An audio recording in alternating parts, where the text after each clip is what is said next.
she's like, what have you, did you find anything out? What do you know? And I was like, they didn't want to talk. I recommend that we go to another brothel before the hotel.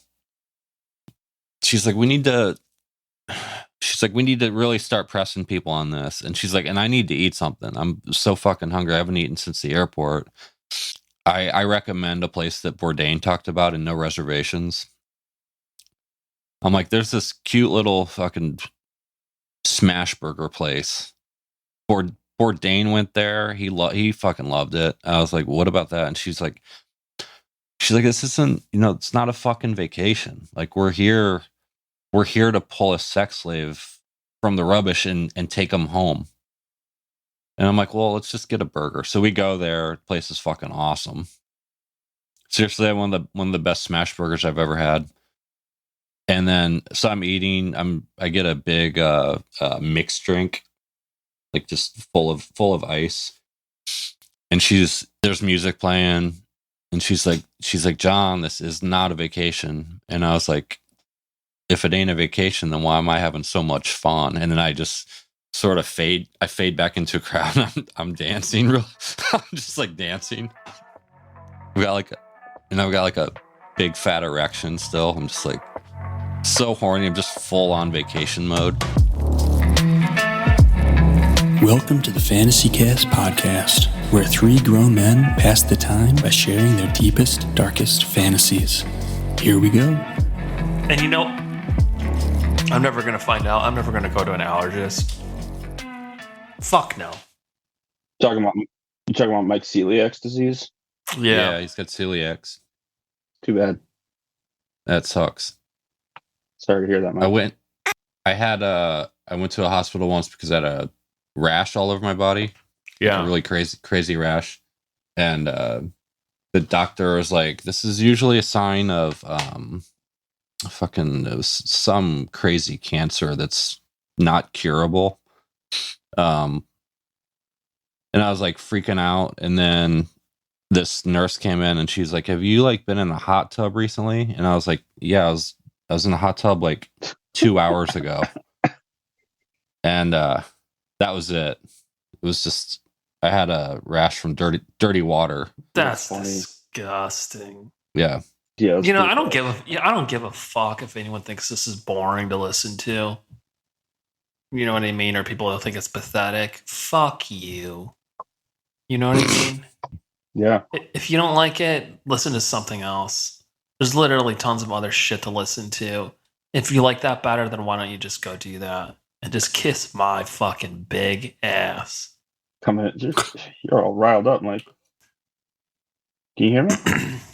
Yeah, I hear you. Yeah, we can hear you, Nathan. Okay, There's just good. nothing to say to that, to what you just said.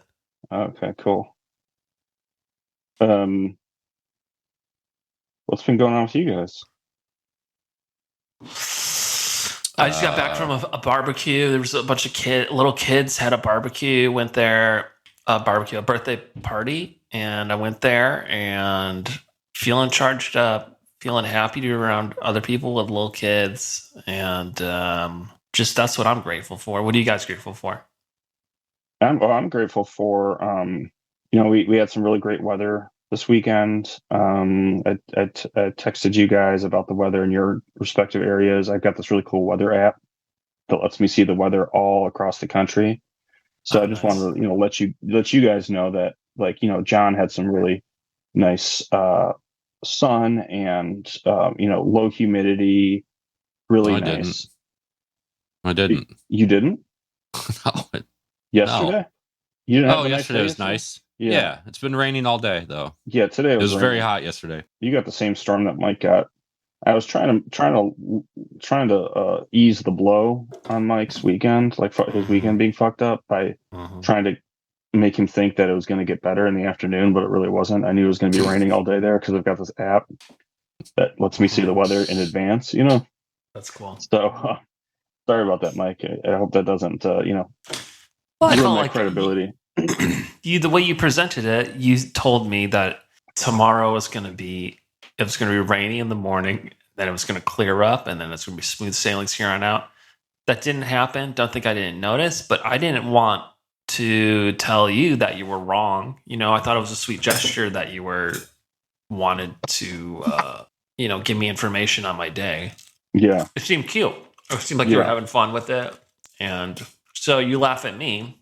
Maybe it's because you're like now realizing like you were in a vulnerable situation. You feel uncomfortable about it. So now you're trying to say it was a mean joke you played to get leverage. Maybe get a little bit of leverage. But no, thank you, Nathan. I thank you for giving me the forecast. It was really sweet of you. Yeah, that's interesting that that's how you perceived it as being threatening to you. That's cool. What did you do, John? What have you been up to, just generally speaking? Are you still fucking harder than you've ever fucked before? Trying to. I'm trying to get off this pod early so I can pong out. You know what I mean? No, I had a good weekend. My nephews stayed over. Oh, cool. And played video games. It was fun. That's cool. Next weekend, I've got something really exciting coming up. I've got the Financial Fortunes conference, and they want me to do a workshop. And kind of nervous about it. I usually don't venture into that realm of building wealth and how to maximize your income, stuff like that. Just like these financial planning things. But they wanted me to come on, and I was wondering if I could kind of like do my like a part of my presentation to you guys. Sure. That'd be cool. You're into that? Okay. That sounds cool. Here goes. So the presentation is called, I'll have a PowerPoint and all that stuff. It's called "I'm Proud of You, Monetizing Your Mojo." So it starts out with me. Let me tell you just a little bit of story about how this all came up. I was on vacation. I was at a beach house with a wife's friend and her husband and a couple other people. And I was sitting by the pool while my wife and her friend were out jogging around. And they usually jog for about 15 minutes. And as soon as they left, her husband comes out of the pool. He sits down next to me. I'm laying out in the sun. And he pulls out this knot of money, like $1,000. He slams it down on the table. And he says, and he puts down his phone, and his phone has 10 minutes on it, a 10-minute timer. And he says, "I'll give you this $1,000 right here if you kiss it for 10 minutes. I knew that my wife and his wife were going to be home in 15. So theoretically, this could happen, right? But I'm going to hold off. I'm going to wait to tell you what the result of that encounter was. And more so to just use that as to kind of open it up to this idea of the money that can be made for you, your own personal wealth, by having sex or sucking dick for money, right? So let me just use this example for a second, okay? 10 minutes, $1,000, okay? So let's extend that out into an hour. That's $6,000 for an hour. $6,000 for an hour over a 40-hour week, $240,000 a week. You extend that over 52 weeks. Now, mind you, I don't take vacations. I grind it out, right? That is $12,480,000. My hourly wealth in that situation, my hourly rate is $6,000 an hour if you extend it out, right? That is, just to put that in perspective, the NBA veterans minimum is $9.7 million over 82 games. So if I were to suck that guy's dick for 10 minutes for $1,000, I would be making more money per hour than an NBA player. Isn't that crazy? That's crazy. That's crazy. So any amount, no matter how small and seemingly unprofitable, can be extremely profitable. So let me ask you guys, what is an amount of money that you would pay to get your dick sucked from your your wife's friend's husband? This is a whole. Okay. Very personal. Yeah, I mean, there's so many different. What's my relationship to this guy? Let's just say. Is it a guy? Is it a man or a woman? It's a man. It's got to be a man. Yeah. Why does it have to be a man? I don't know. That's just the situation that I found myself in. Let's just say, forget that. Let's just say it's $20. All right. You reach in your pocket, you fish out a 20, right? It's right there for you. Okay. $20 times if you extend that over an hour, $20 for 10 minutes, that's $120 an hour. You're looking at $4,800 a week. You're looking at $249,000 a year. And you're thinking, oh, wow, getting $20 to give a guy a blowjob, that's not a lot of money, right? But we're talking about what is your hourly rate, okay? And so that hourly rate, that's the average United States income is $37,000 a year, okay? And here you are earning an hourly rate that's $250,000 a year, right? So you might not have the opportunity, like I did, to stumble upon a situation where somebody offers you $1,000 for 10 minutes worth of oral sex, but that's okay. What you can do in adopting this mindset is you can find a way to monetize your existing sexual relationships. So let's say, What does that mean? I'll tell you. So let's say that there's, you've got like a booty call situation, where like sometimes you're into it, sometimes you're not. Sometimes depending on how lonely you are or how much you've had to drink that night, maybe you'll go over there. Hey, so why not attach $20 to it? Listen, guy, I'll give you 20, you throw me a 20, you Venmo me $20, I'll come over there. Right? That's money. Your hourly rate just went up, and that's an existing relationship you have. You have the ability to set a precedent of what you want your hourly rate to be, right? And I know what you're all going to say. You're going to say, Nathan, you're sucking dick for money. That makes you a prostitute, right? Morally objectionable. Giving a part of your soul away. Well, I've got news for you. That's all moralizing bullshit. With that attitude, you will stay broke. Everybody out there that has that attitude will stay broke. The pejorative we assign to sexual acts are insane when you strip away the archaic puritanical values. You're massaging somebody in a way that makes them feel good. That's it. Okay. Is a physical therapist a prostitute? Is a massage therapist morally objectionable? No. See, now you start to see the absurdity of these assumptions.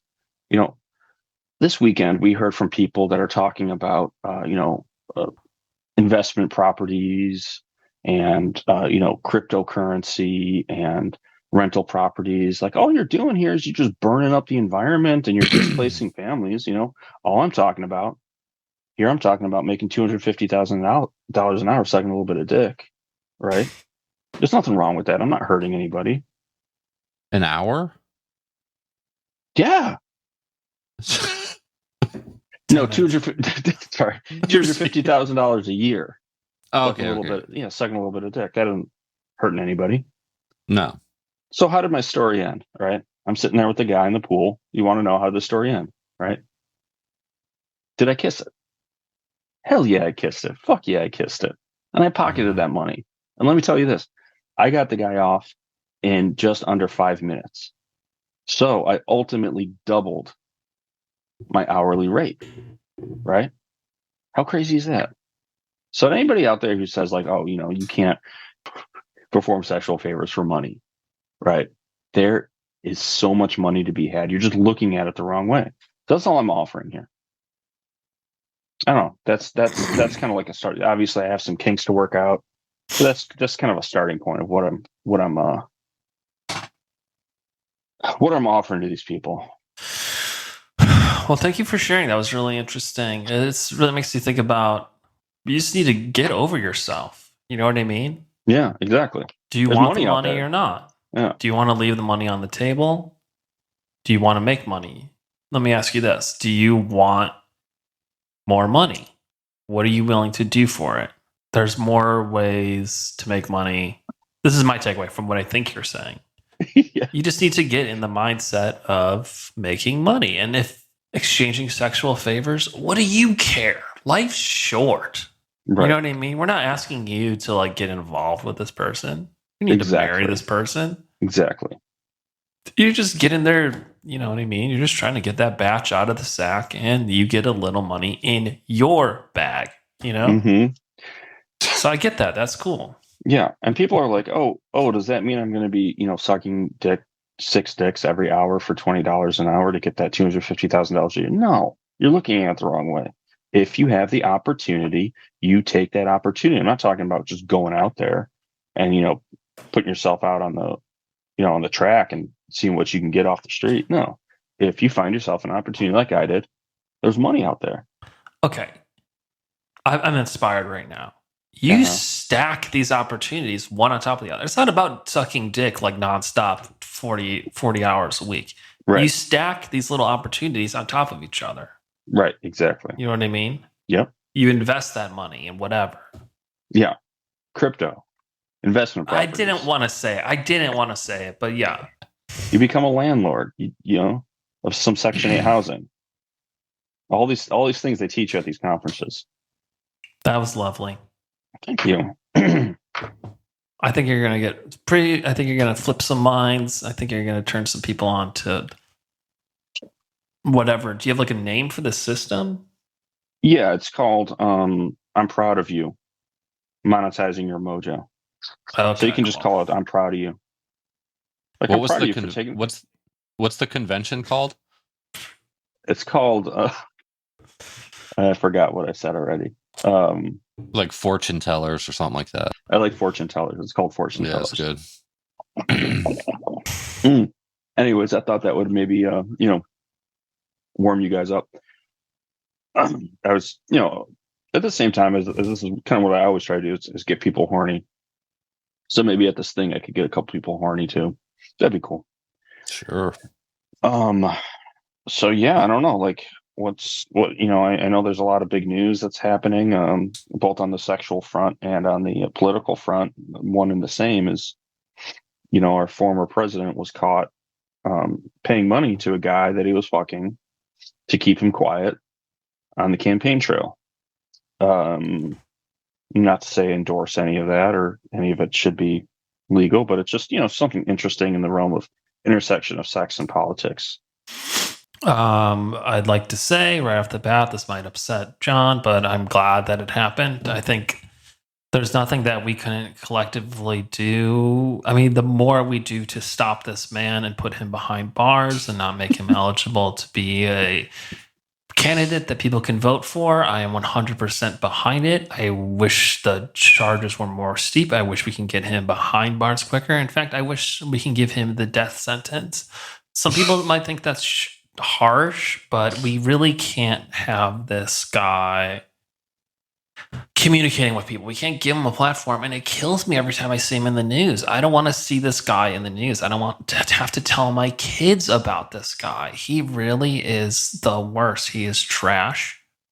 I feel like we went off into like an alternate universe. I hate to talk about politics. God, I hate it so much, but Hillary should have won fair and square. We all know that was the case. He did something. The Russiagate, there's all this talk that like the Russiagate stuff was all unfounded. It was just like the media trying to come up with bullshit and stuff like that. Not true. He definitely used that to sway people on social media. The Russiagate thing is real. I still believe that. I lost a lot of family members arguing with them about that. Some of them have passed away during COVID and stuff like that. Big whoop. I don't have any regrets about that whatsoever. I don't want to speak too much on it. I stand with the college kids. I don't think they're pushing it far enough. They need to start being more proactive and thinking more about guerrilla warfare. And I honestly think Ivanka Trump should take a one of those cattle bullet guns to her father's head, execute him, and like maybe she could be, you know, get into politics, and like that'd be the only way for it to happen. Otherwise, good riddance to bad rubbish. I mean, this guy's bad and he lost. Biden won fair and square.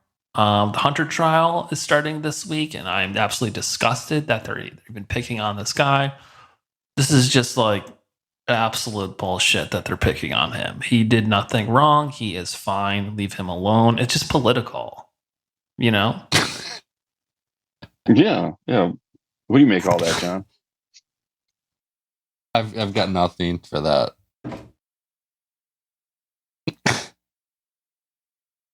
Yeah. Well, you know, Hunter Thompson clearly had brain damage, so I don't know why they keep going up against him. But it's Hunter S. Thompson. Hunter S. Thompson. Hunter Biden's brain damage. I think, you're picking on someone who can't help himself. He doesn't know any better. It's just like he's not going to learn anything. No. Yeah. Yeah. It's like picking on a dog that has had brain worms or something. You just there's nothing's going to come of it. You just got to put them down. Um, yeah, but it's all the dirty laundry's out in the open with this Trump thing. He was paying his lawyer money to hush money because he was fucking him. I'm very proud of David Cohen for coming out and being brave and testifying. Couldn't have been easy. I'm sure there's a lot of pressure to keep him quiet, but you know, better than that. He should have came out when Trump first paid him off to keep quiet, but he came out now, so that's what matters in the end, I suppose. Yeah. It's happy day. Like I said, when it was happening, I honestly got into like a manic state where I was running back and forth through my house and I was just setting off fireworks and I was saying, the bad man's going to jail, the bad man's going to jail, and stuff like that. And my wife had to take my kid out for an hour or so and take him to the park till I cooled off. I came back. I was in the bath. I had headphones on and sunglasses and was chewing gum and smoking at the same time. I was still like in a manic state because I was so happy, but I was able to wind down and have pleasant dreams. And fellas, life is good. Yeah. Yeah. Things are really, really popping off over here, and it was like people were pouring into the streets and celebrating and cheering. And there was a guy with a MAGA hat on, and he just was on his knees crying to his hands, and he was just screaming like, "You were all right. I was right. You were wrong. I should have listened to you. You guys are all smarter than me. I should have listened to you.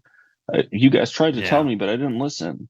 You were right. I was wrong." And people were spitting on him, and dude, I would have roller skated right up to him, and I would have had like a Coca-Cola, and I would have poured some of it up into my hand, and just fed it to him.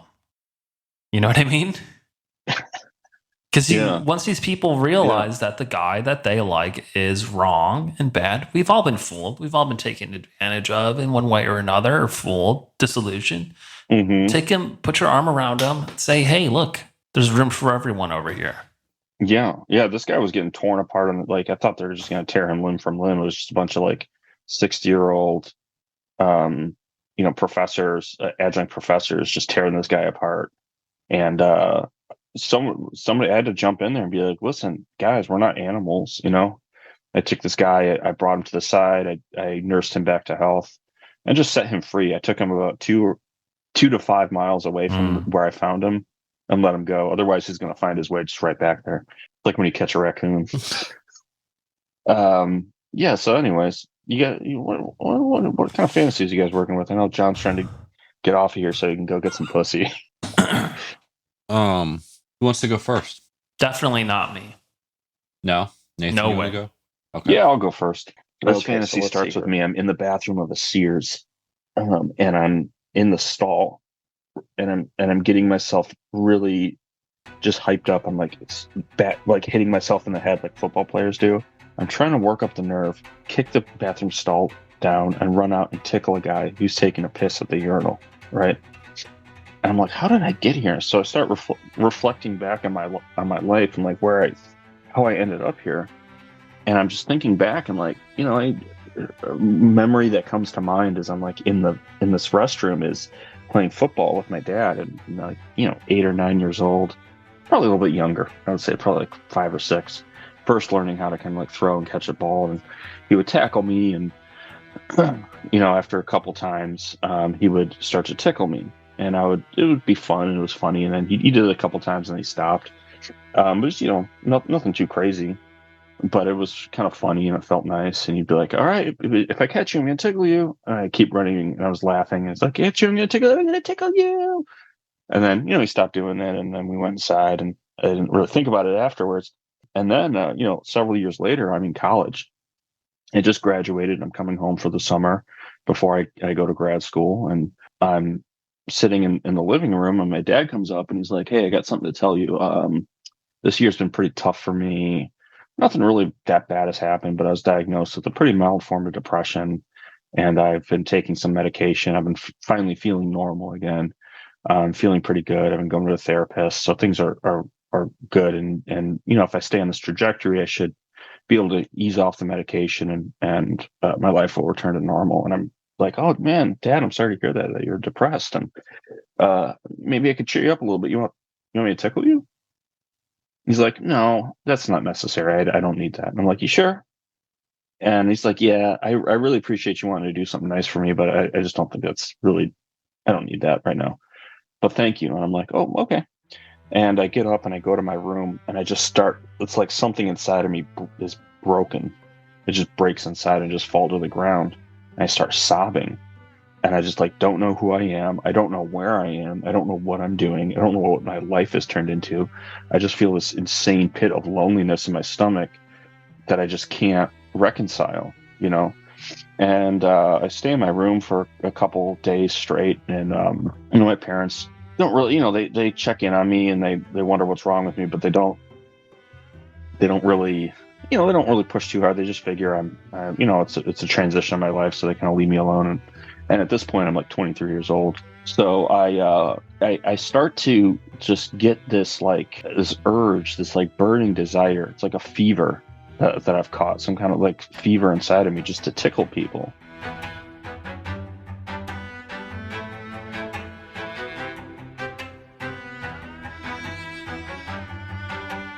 The way it starts to work its way through my system is I start to like get a girlfriend or you know, like I had this one girlfriend. I would start to tickle her a little bit, and she would kind of play along, and she would like it. And then I would, and like during foreplay, I would tickle her, and she would, you know, think it was funny and cute and kind of charming and you know, a little bit innocent. And she would go along with it, but then I would just like hit a point where I couldn't really take it that much further.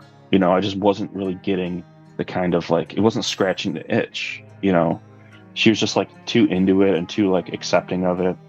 It just didn't really feel good. And so then I started finding ways to like, I was on a softball team, and I started like tickling after like you know, a big win or a big play. I would like in amidst the joy of the celebration, I would start tickling these guys, and they would like kind of look at me like a little sideways, and they'd be like, quit it, let's stop. Like, I don't, cut it out. And that just filled my heart with such just, I don't know, joy. Just that desire was and in that moment satisfied that desire, that just like burning inside of me. It just gave it somewhere to go. And having these guys telling me to stop tickling them just really felt good. And so I would find, you know, I'd always be putting myself in positions where like I was a manager at a bank, and I worked my way up really to like a position where I was overseeing quite a bit of people, and I would do things like, it would be like an Institute Tickle Tuesday, and anybody who cared to participate, you know, you could go up and run up and tickle them, and it was just like a way to lift spirits in the office. And you know, what ended up happening is HR got involved, and I immediately had to back off. You know, I played it off like, oh, it's just, you know, it's just a team building thing. It's not a big deal, but I understand you don't want other people at work touching each other in that way. So that makes sense. But it was deeply frustrating, deeply devastating, and I just wasn't getting this urge met. And so what started happening is I would figure it out, like I could run up and I would put on a COVID mask and run up and tickle strangers out on the street. And I figured out places where strangers would be like easy targets, you know, ATM machines, at the urinal, waiting in line at a baseball game, you know, places where I could just disappear into a crowd. I could run up and tickle them and disappear into a crowd. And I figured out different places on their bodies to tickle them based on the clothing that they wear. So in the wintertime, you could tickle the palm of their hands, their necks if they weren't wearing a scarf is very ticklish. In the summertime, between the bicep and the tricep, between the arms, sometimes under the armpit, behind the knee, of course the neck, you know, at the beach, bottom of the foot. So just different places, and I would run up and tickle people. And so here I was in this bathroom of the Sears getting ready to tickle a guy at the urinal, you know, and I started really pushing it really far. I started tickling guys that I knew were bigger than me and faster than me. Like the danger was accelerated, because I knew if I got caught, they would beat my ass. I would do in trickier situations, like I would tickle guys at the gym knowing that they were all roided up and angry. And, you know, I got caught a couple times. I got my ass beat in the locker room of a gym by a bunch of guys. And I hit rock bottom when I was walking around late at night after a big college football game win, and I wanted to tickle a bunch of frat guys that were like drunk staggering home, and I figured, you know, they were pretty sloppy drunk. I could get away pretty easily, but man, I ran up to one guy and I tickled him right at his lower back, like really gently, like on his side, and he just turned around as quick as a rubber band, snapped around and grabbed me and just started beating the shit out of me. And the whole group of frat boys just beat me within an inch of my life. So I was crawling down the street, trail of blood, missing a tooth, just absolutely beat down. I find myself at this old Episcopalian church at the step of it, and I crawl up to this door, and I see like this shadowy figure like comes and steps over me, and I reach up to tickle them, and I'm met with a hand that pulls me up, and it's a woman, and she's wearing like burlap clothing, burlap and like really heavy denim, you know. And she brings me in, and she sits me down on this cot, and a whole bunch of people tend to my wounds. It's like all pretty hazy. Can't really make out who it is or what's happening. And they just lay me down on this cot, and I can see that it's this meeting that's happening of a bunch of people that have gotten together. And I can suss out that it's a group of people that really, really hate being tickled. It's like a support group, and they're going around and telling their stories. One person's complaining that she has to go to the doctor every month for some different things, kind of a hypochondriac, but she's complaining that she keeps having to remind her doctor that she's really ticklish and how much of a bummer that is. And this other person's talking about how they blew their whole condo association's prudent reserve to replace the carpet in the foyer because it was too long and it was tickling them when they were wearing the flip-flops. You know, so, and that got to be like a real dicey situation. So they're all talking about how much they hate tickling. I walk up and I sit down and I tell my story, but it's not my story, guys. It's the story of all the people I've tickled.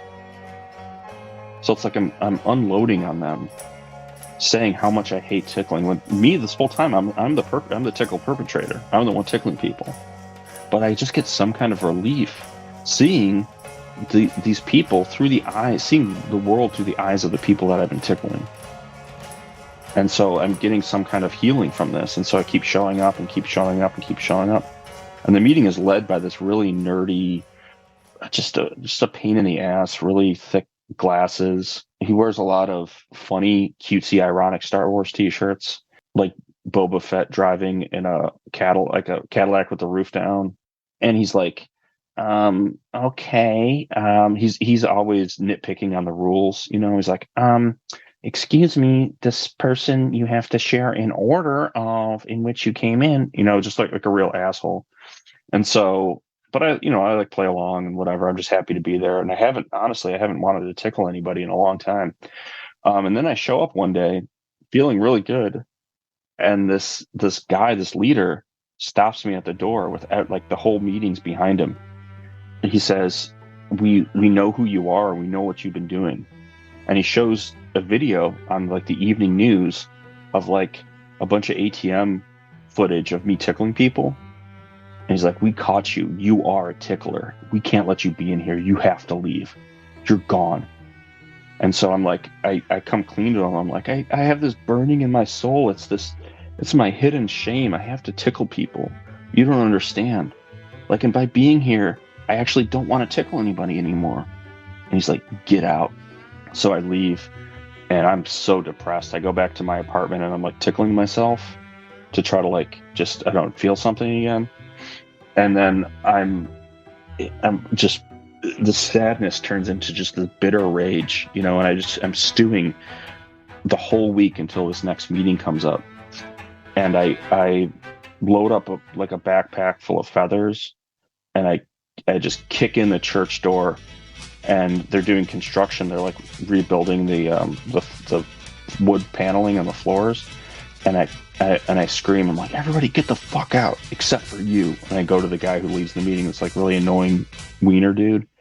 and I shove him down on the ground. I grab a hammer with some like 5-inch nails that they're using to hammer these old antique wood boards in, and I pound one into one hand, pound the other into his other hand, nail both his hands to the ground. I drive another nail through his feet, and now his feet are stuck to the ground, and so he's basically on the floor with nails through his hands and feet, can't move. And I just dump this entire bag of feathers on him and start just doing my most. All this rage and fear and sadness is just coming out and just like tickling the fuck out of this guy, you know. And he's just screaming in pain. I don't even think he can feel me tickling him because I've basically mangled him so deeply. And then I just fall to my knees and just start crying and apologizing to him. I'm like, what have I done? What have I done? And I'm just like begging him for forgiveness in this church, you know, as he's sitting there bleeding, wailing in pain, and I'm just begging him for forgiveness. So he's at the hospital like after a couple of days, and I come to visit him, and I'm just like, you please, you forgive me. I must, you know, I'm so wrong for this, and I'll do whatever you want. And he starts going on this whole like sanctimonious bullshit about how forgiving people is like the most spiritual thing you can do, and blah blah blah. And this nurse comes up to him, and I notice her because her scrubs are low cut, and I can see her cleavage. And she bends over and she's very lightly dressing his arm to put a new IV in. And she's got a necklace with a feather on it. And it's like brushing up against the skin, very softly, the skin between his arm and his forearm. So softly. I'm staring at it. And I'm like, oh, this is going to be bad. And then this look of just like confusion, because he's not reacting whatsoever. So I get this look of confusion and shock. And I look at him.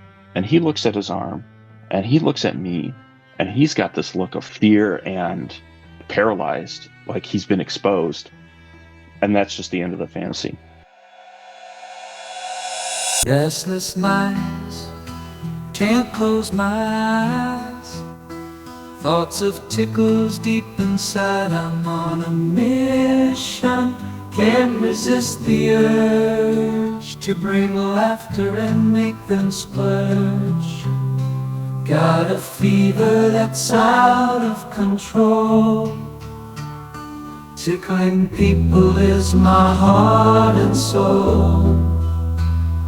But I'm stuck in this bathroom that sears, waiting for the moment to conquer my fears.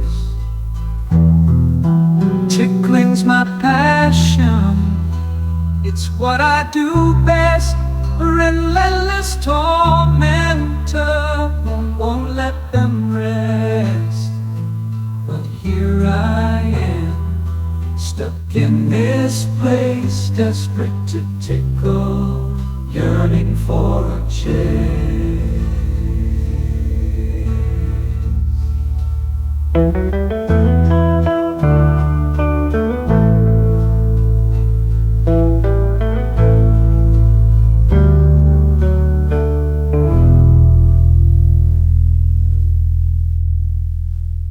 He likes tickles? I don't know. What do you think, Mike? Fear. What did it? Maybe what did it do for you? Maybe you broke him, and now he likes tickles now. Yeah, or maybe he was lying the Or whole maybe he was time. lying the whole time. I guess that's really says something about you, what you really believe. I think. Yeah, you're a ticklish guy, Mike. What do you think about all that? I'm ticklish as hell. You're sitting there at an ATM, you're taking out, $40. It's like a crime, an actual crime. Yeah, it's so funny. Someone does that to me. It depends what their vibe is. If they were on acid or something, you know what I mean? But they seem to be Right. kind of, you can tell if someone's got a good energy or not. I might be like, knock it off, man. Uh-huh. You know what I mean? I would think it's Yeah. funny. And I'd probably be relieved because it's, people are so cold to each other. So it might be kind of funny. Yeah. But if it's like a perverted, sleazy thing where they have a lustful look in their eye, I would probably you know, I don't. I might let my anger flow through me. You know. What about this? Because this is what I'm imagining. Somebody jumps out. Go on. Like you're buying a soda at a vending machine. You're trying to think about what you're gonna buy, and a guy jumps out and he starts tickling you. And he's like, "The tickle bit strikes again." And Is then he starts running away. videotaping it? Is he dressed in any sort of way? He just has he looks like, he's got a hoodie on. He doesn't have like any kind of like, Okay, flare I would on be, or I anything would like that. feel He just looks like violated, but I would also think it's kind of funny. yeah, it's like the tickle bit strikes again, and then he just starts he starts running and he hops on a bike. I like that kind of stuff. I think it's funny. I think it's okay for people to. He's pushing. He's obviously pushing. He knows it's dangerous, and it's kind of funny. It's kind of disgusting and perverted, but like it's also ultimately harmless to me. You know what I mean? It's a funny story for me. Yeah. So I think I might like it. No, I think it's totally fine. I think people it's should harmless. do it. It's like the saddest story you've told so far. Yeah, this guy's like powerless, totally demented. I lost it when you asked your dad if he wanted tickled, and he told you no. That's when I couldn't stop laughing. Yeah, that's what broke me. That's what sent me over the edge. I haven't laughed that hard in a long time. I'm glad it tickled. It truly tickled me. Funny bone.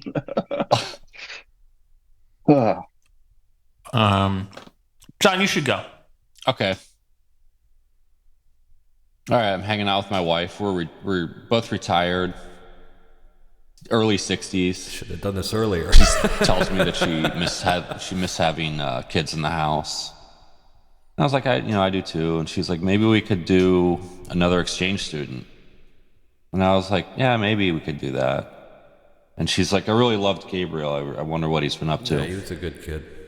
And I was like, oh, he's probably back in Thailand. I'm sure he's fine. I haven't heard anything.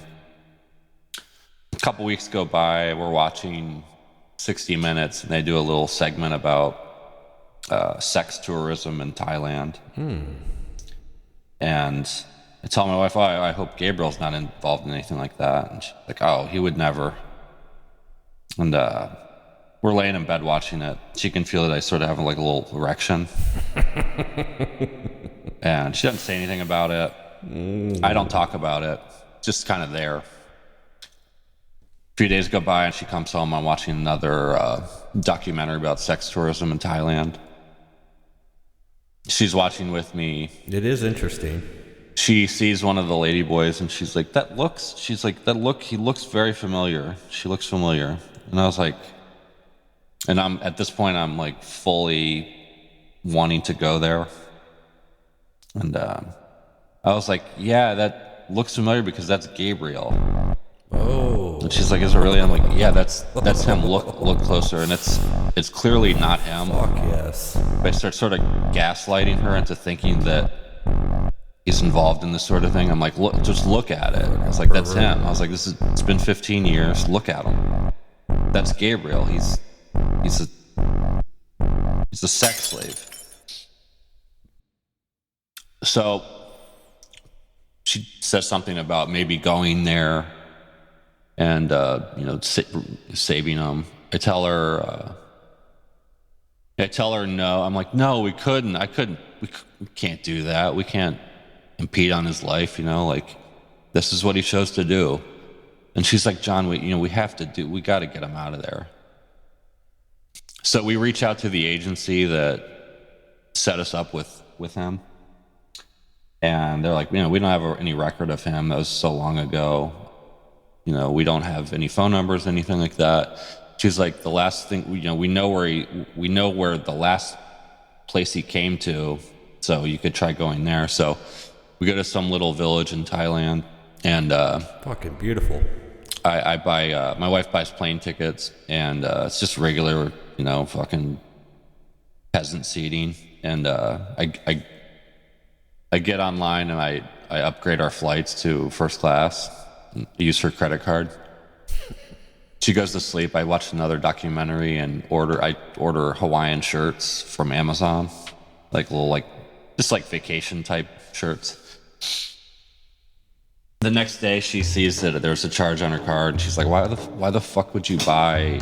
She's like, did you need fresh shirts for this?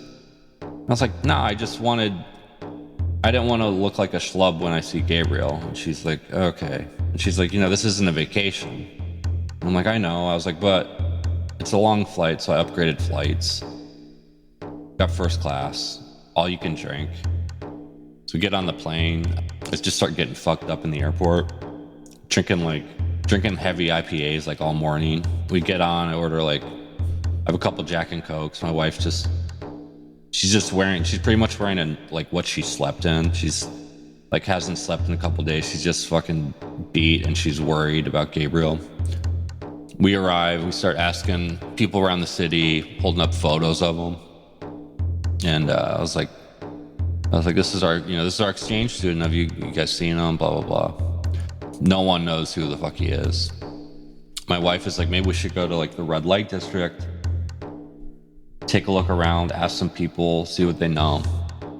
I tell her, I'm like, we can do that, but the thing is that they're not just going to talk to people that aren't willing to explore, I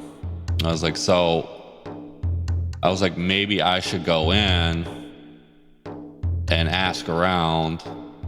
And she says, she's like, well, that's fine. And I was like, well, no, but I probably have to have a service done to me. She's like, I'm fine with you getting a hand job. She's like, if that'll get you in the doors, you can go get a hand job. So I go get jacked off, and she's just waiting outside. She's eating. She's standing at a ice cream stand, just having a Italian ice, just standing there. Gone for about an hour. I come out and I'm super fucking drunk and I'm laughing super hard. It's maniacal laughter. She's like, what have you, did you find anything out? What do you know? I was like, they didn't want to talk. I recommend that we go to another brothel before the hotel. She's like, we need to really start pressing people on this. And she's like, and I need to eat something. I'm so fucking hungry. I haven't eaten since the airport. Whatever. And then I recommend a place that Bourdain talked about in No Reservations. I'm like, there's this cute little fucking smash burger place. Bourdain went there. He fucking loved it. I was like, what about that? And she's like, this isn't, it's not a fucking vacation. We're here to pull a sex slave from the rubbish and take them home. And I'm like, well, let's just get a burger. So we go there. The place is fucking awesome. Seriously, I had one of the best smash burgers I've ever had. Fuck, that's so good. And then, so I'm eating. I get a big let's get a big mixed drink. Oh, fucking mixed drinks. Just full of ice.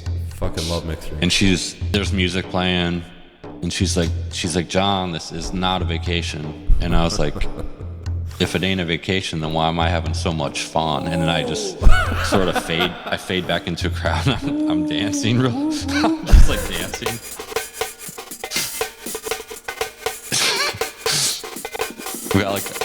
I've got a big fat erection still. I'm just so horny. I'm just full on vacation mode. We head back over to the red light district, and I tell my wife, I'm like, if I only get a hand job, if I only get a hand job, they're gonna know something's up. So I was like, I got to get the works. And she's just like, well, what does that entail? And I was like, I don't know, whatever, whatever they want. And she's like, do it. I don't give a fuck. And I try to do some reverse psychology on it. I'm just like, God, I really don't want to get fucked. The last thing I want is to get my ass pounded from a lady boy. I would hate that. That would be so, So I sort of act like I'm crying, but there's just got no tears at all.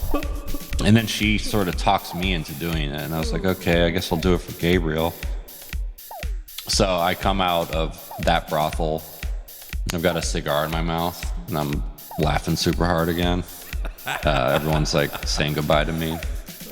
Me and my wife walk back to the hotel, and we get a phone call, and it's from Gabriel, and he's just like, guys, I appreciate you.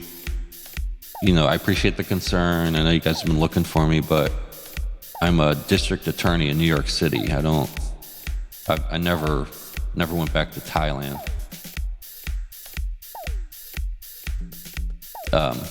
That's it. That's the end of the fantasy. Sick. Yeah. Yeah, that was really hot. Oh, man. Thailand. We got it.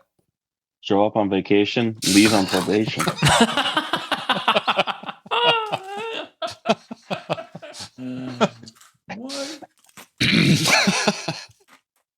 That was really good. Yeah, I loved it. How do they get those smash burgers so crispy? You know what they do? They burn the onions. It's pretty much an onion burger. Oh. I have an image of what Gabriel looks like. Hold on, in my head. I gotta get something to drink. I'll be right back. Sorry. Go ahead. Yeah, what does he look like? He looks like the Asian dude in Harold and Kumar. Oh, God, what's his name? Okay.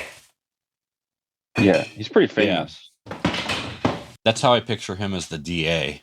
Yeah. Super successful, large man. Pretty much has white man features. He's a large guy. He's not like a... Talking about Sammy Sosa? He's not a lady boy. Right. And I was just going to say, I liked how you were able to, despite the severity of the situation, you're able to still have a good time there. Oh, I had a great time there. Yeah, it doesn't mean just because you're going to, save somebody from themselves ultimately, because if you end up in sex slavery, it's your own fault. You had fun. You had a great time. You don't stop having fun just because something serious. You know what I mean? Like, yeah. It's like, what are you going to do? Not look at the stuff that's happening? Not go to a museum? It's there. Yeah. I mean, the culture's everywhere. And they're probably like dancing and singing in the street and stuff. It's probably like street festivals and stuff like that. Mm-hmm. And I also like how you went to the brothel, and as you were leaving, they were all just they loved me. I just picture it like it's like when Rodney Dangerfield goes to a party, leaves a party. Mm-hmm. Yeah, that was really cool. Thanks. Yeah, I thought that was cool, and it was sexy. Oh, it was extremely sexy. It was very, very erotic. And I like how when you said you went to the brothels, you weren't like, and then I got penetrated by this person, and then this person came up and gave me a reach around. Oh yeah, you didn't. You just left it up to the imagination. I like to think that I got fucked by multiple people. And you had you had like a big drink that you like sipped through all of it. You know what I mean? Like the cup never left your hand, and it like you went to more than one place with the cup. It's like a 48-ounce icy with vodka in it. Yeah, I love that. Yeah, it's like you're on Bourbon Street. Piece of shit. And I also think it'd be cool if they had like a brothel and you went in there, and instead of having sex with like somebody from Thailand, they just kind of like put you in a room, bathhouse style, with a bunch of other tourists, like Western tourists. That's cool. And you just find a bunch of called the House of Mirrors. You could normally fuck. Yeah, you could have fucked back wherever you live. It's called the House of Mirrors. Yeah. That's a classic. It's another classic fantasy from John and Nathan. It really is. This one, I'm going to go off the dome. I got a couple things, but I'm going to try to do it like I used to do it. See if I still got it. I know I'm an old man now, pushing 41. And fantasies have given me a lot in life. And I hope my fantasies have given other people's a little something too. you know? Mhm. So here we go.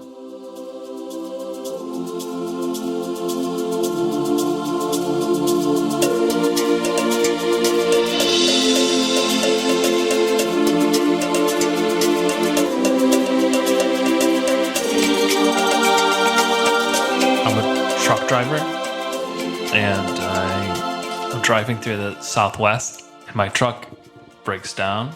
I blow a gasket, and I go into this little town with just a little bit of power I have left in my truck. And there's just like one auto repair place. I take it there. They're like, it's going to be a little bit of time. So he points me to the main drag where I can hang out. And I say, all right. As I'm walking away, I see him. He's like cleaning out like a tool or something with a rag. He's watching me down the road. I turn back and I swear he's like licking his lips, but then he like hides it and he runs away. So right off the bat, I know. It's just that was a little unnerving. Maybe he's just a weird guy because he's on the edge of town and he repairs cars. So I go into town and it's just like a small town. You know, there's a diner, a movie theater, church, some small businesses, real estate office. And I hear little kids whispering and stuff and like hiding and like scampering away when I walk down the street. Gives it kind of like a spooky feeling. And there's literal tumbleweeds blowing through the town. You know what I mean? People are drawing their curtains as I walk past. You know what I mean? I see them like peeking out and shit like that.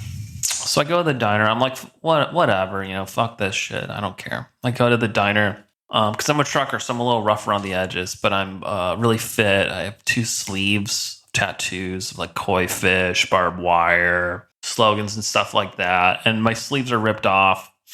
But, you know, I have like the build of someone who's at the gym like 5 hours a day, 5 days a week. You know what I mean? On like long flowing hair. I basically look like Jason Momoa, but not as gigantic.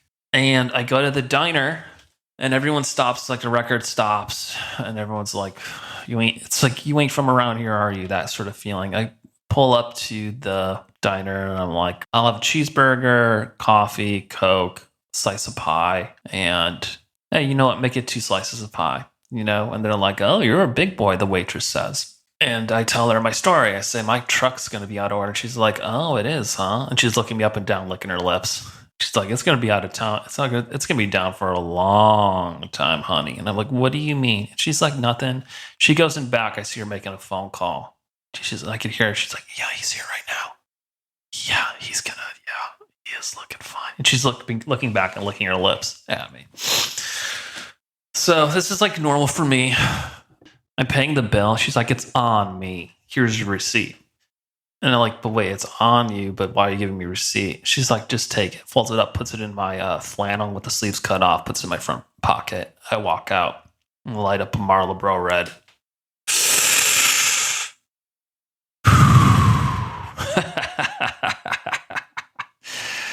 God damn, that tastes good.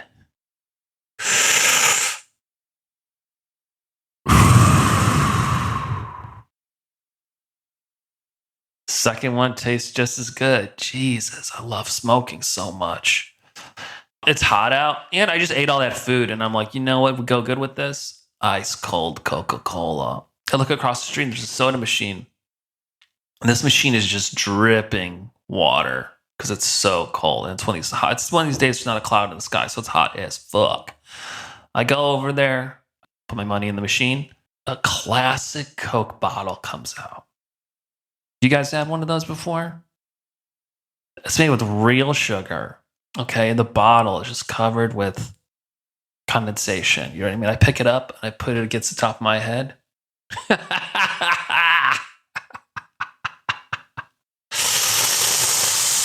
Oh, yeah, that's good. I take a sip.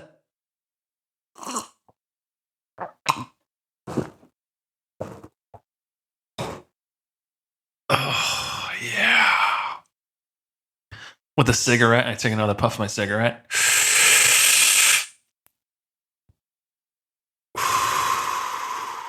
And just the perfect dynamic. You know what I mean? The sugar sweetness coating your throat, then a pull of like a full flavored cigarette just scrapes it all out.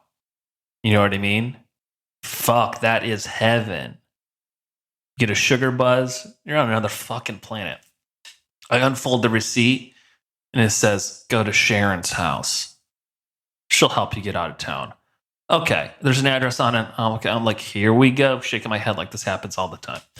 I go to Sharon's house. Lo and behold, she's a lonely woman. She's happens to be beautiful, and she hasn't had sex in a really long time because her husband died in the war. I look just like him.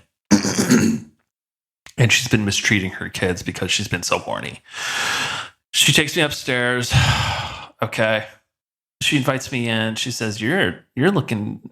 I knock on the door. She says, hey, stranger, what's your name? I said, someone at the diner. The waitress at the diner told me to come over here. She says, well, come on in. I'm just making some French onion dip. I walk in there. She's got the onions frying on the pan already.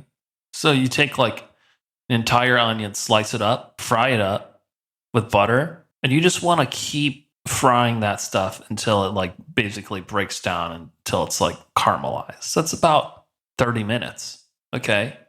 She gets out a cup of cream cheese, cup of sour cream, throws in some onion powder, salt, pepper, mixes it all up. Okay. Puts it in a big bowl. She says, this is my daddy's French onion dip. I used to make it for my husband before he went away. She puts it in the fridge. We got to let it cool off. While that's happening, why don't I show you my figurine collection? She's taking me upstairs. She's wearing spandex biker shorts. I'm liking the way this looks. You know what I'm saying? We barely make it up the stairs. I've already pulled the pants down. You know what I mean? Because she knows what's up. She's looking back. It's all business. I start munching. She's wrapping those legs right around my head. Smashing. I'm going deaf. You know what I mean? I can't hear a goddamn thing. I feel like I'm underwater.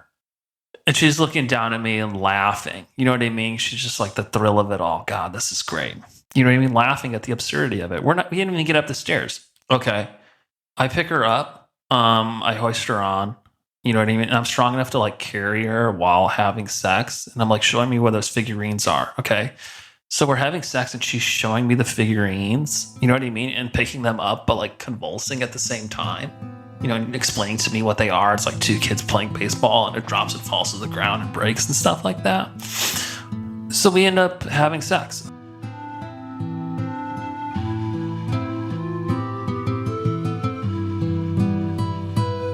Okay, we go downstairs. The French onion dip has chilled now. Okay, and it's time to eat it. So we get some Ruffles, plain, with the ripples. And we're just eating French onion dip with more Coca-Cola from a can. Okay, and the game started, the football game, and we're just kicking back, and there's like a pregame show on, and we're just watching that show, eating those chips on a Sunday afternoon. Honey, it doesn't get better than that. Phone rings. She goes and picks it up. She says, I'll be right back. And she's whispering in the phone. She's like, yeah, he's here. Okay. Yeah, I'll send it over. She comes back. She says, yeah, your car's almost done, but you're going to need to get a ride from Steven. He lives right down the street. He'll give you a ride home. So here's his address. Off you go. She pats me on the bottom and she says, I had a great time. You really helped me out. And I said, I had a great time too. This French onion dip is great. She gives me a little Tupperware of it for the road and a little baggie of Ruffles. I head on down over to Steven's house.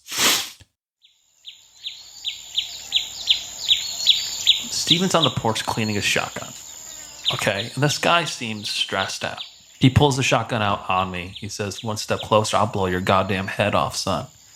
And I say, the woman down the street sent me. She said, huh? She did, huh? Sits down on the porch, lights up a cigarette. And I look at that cigarette and I'm like, God damn, I could go for one of those right now. I pull out my pack. I hold it up to him. I said, you mind if I smoke with you? He pats the seat next to him on the wooden stairs. All right, I'm in. I go there, I sit next to him. I'm packing the cigarette. You know what I mean? Like tapping it on the pack, put it in between my lips. I stretch my arms, you know what I mean? Ugh, get my lungs all ready to go. Get the lighter, light it up.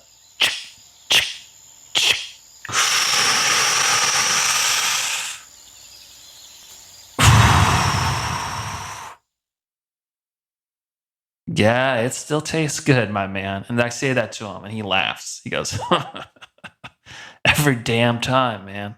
I've been smoking for so many years.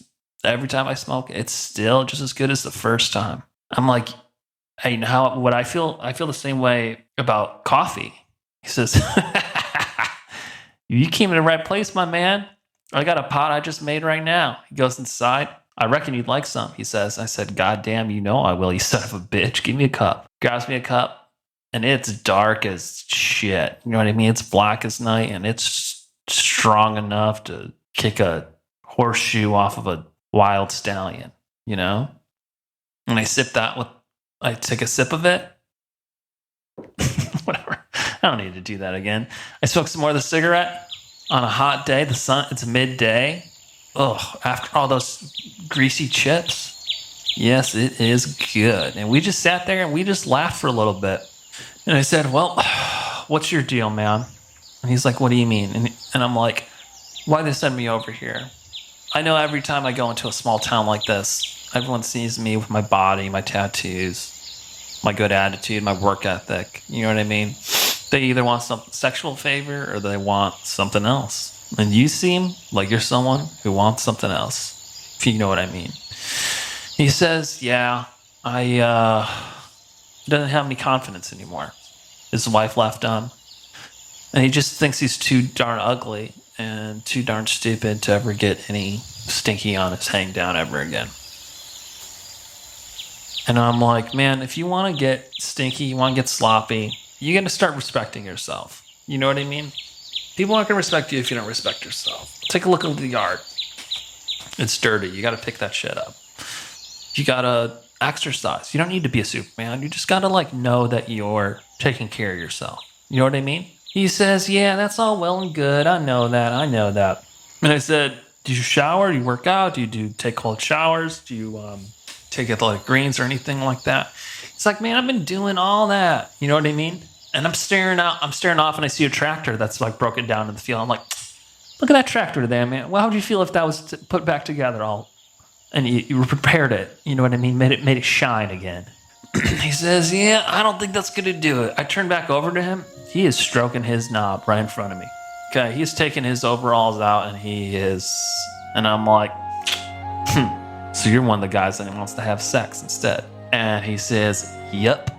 Okay, so, this isn't really my kind of fantasy. It's just more for people who are into that sort of stuff. So I'm just going to say, let your imagination run wild. I have sex with them, big whoop. Okay?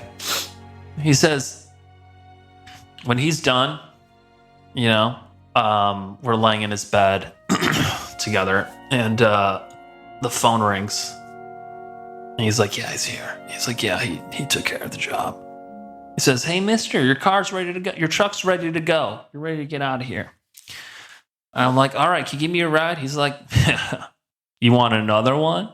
And I'm like, oh, come on, man. Okay, so he drops me off at the car repair place. I'm walking up. I'm like, how much I owe you? How much I owe you, Nick? Auto parts. And he says nothing. He throws the keys. I catch it just like that. He says, you want to smoke before you hit the road? And I'm like, brother, fuck yeah, I do. Light up a cigarette. Another one. This time we're drinking squirt. Okay, so that's atomic. Can you fucking imagine smoking and the sun setting? Damn, and you're about to get inside that car, the cab of your truck, and just listen to some music you love. You know what I mean? Alone on the road, some podcasts.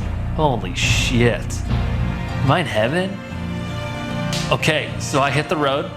I'm looking back in my rear view mirror, and everyone in the town is flashing their lights at me as I'm driving away. I can see in the distance, and I start blowing the horn.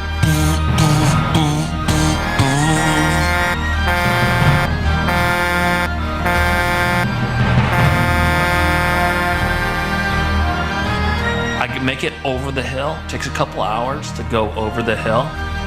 And on the other side, I go down the hill. I pull up to the orphanage. I open up the back of the truck, and all the good boys and all the good girls come in. I give them treats. I give them presents, toys, video games, you name it. Anything a good boy or good girl can want, I got it in the back of the truck. And I couldn't have gotten it to them if my truck didn't break down in that little dusty rundown town somewhere in the Southwest.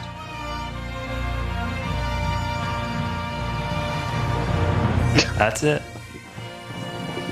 Oh man, that was so great. good. So Thanks, guys. the old busted broke down town was like the little engine that could, and you got over the mountain to get all the treats to the boys and girls in the town that were That's waiting basically for the it. story. I did whatever it took to That's get great. that stuff to those guys. Yeah. Oh man.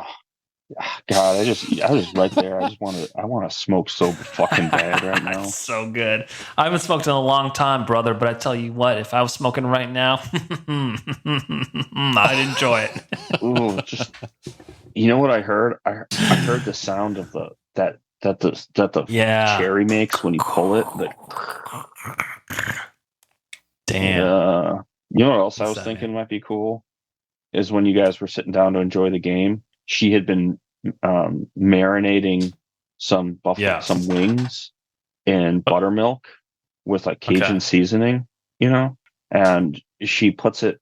She puts like some more Cajun seasoning on some panko breadcrumbs. Yeah. Dip it in flour, dip it in egg, Yes. dip it in panko, drop that shit in the deep fryer till you get a 350. So you get an internal of at 160, least like 160. 160, 165. Oh man, how good! How You probably good even would do it that like taste? 150, set it aside. Let it still cook through. Yeah, That would be Yeah. very nice. Take that in a little basket outside under a tree. Mhm. Just throw the bones over your Yep. shoulder. Wash your hands Yeah. in a creek. It's hot outside, but it's cool in the shade. And because it's a dry environment, there's no bugs. You're not itchy. You don't have allergies because it's not like there's no humidity. That would be Oh. nice. You could just fall. You could just fall I mean, asleep you out could there. definitely. I mean, there's nothing like a little nap. That is Yeah. nice. Yeah, you just fucked Dude, your I way took through 2 that naps town. today. I fell asleep once on the couch. Then I just took a proper nap when my baby was sleeping. Ugh, It was it's gotta not feel bad. good. I tried to take a nap, but it didn't take. It's a terrible feeling. I'm sorry to hear it. There's these guys working on their car in front. It was like one of these loud cars, like revving it. They're like spraying chemicals in and around it. I was somehow able to nap Yeah. around that. Oh, that's it was awesome. cool. Hey, do you guys have this thing in your where you are where people will yell at each other from across the street and like have conversations yelling at each other? No. Maybe a little bit. Every once in a while. But maybe in a different neighborhood, they would do that, yeah. Hey, yo, what's up? Yeah, and they just carry on a conversation, or they'll be like yelling out of their car, talking to somebody, and they'll like be pulled over on the opposite side of the street. What are they saying? What are they talking about? I don't know. Like if I'm driving on the street and I see somebody I know, I'm not fucking pulling over. I can I don't barely care who talk you to are. people at a normal volume. You know? Exactly. I can barely hold a conversation face to face, one on one, you know? I know. Yeah, I don't even like texting people.